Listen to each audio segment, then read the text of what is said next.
阿尼玛卿，阿尼玛卿，责任为谁？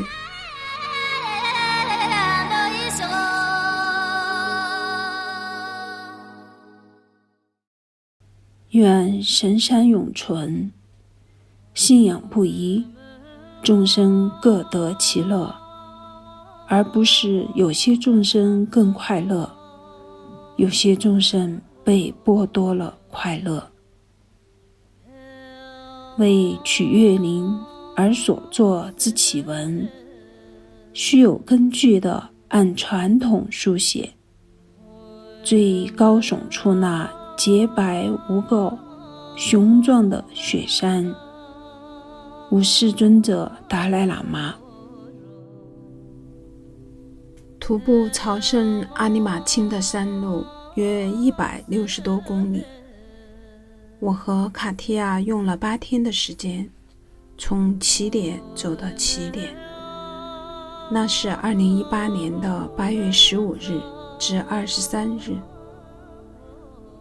一路上，除了朝拜圣迹、眺望风景，我会边走边听这本电子书，10几年前读过的《枪炮、病菌与钢铁》，重听感受多多。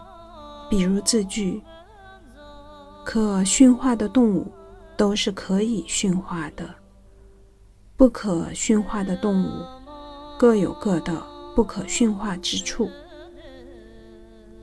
然而六道会轮回，譬如你我，今生为人，来世不一定。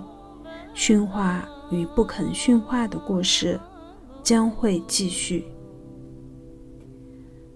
愿神山永存，信仰不移，众生各得其乐，而不是有些众生更快乐，有些众生被剥夺了快乐。接下来读2首转山前的诗。承诺。突然传来的歌，一听就是牧歌，且与那座雪山有关。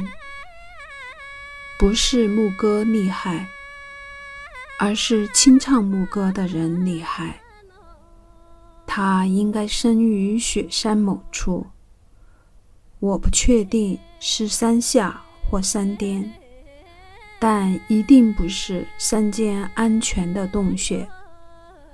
山下不灵，山巅濒危，以致那歌声饱含勇气。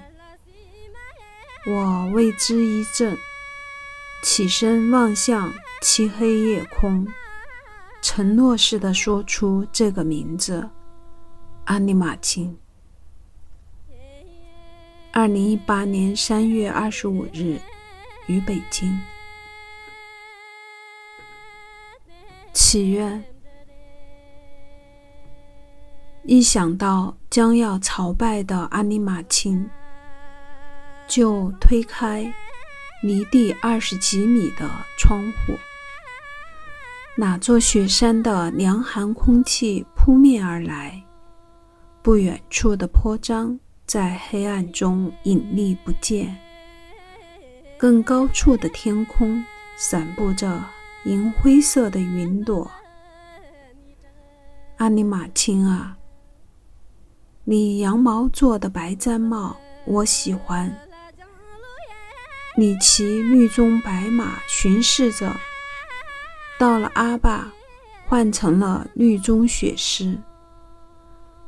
果洛人又说你最先骑野牦牛，都一样的威风凛凛，一样的令人心意，愿得你护佑。2018年7月30日，于拉萨。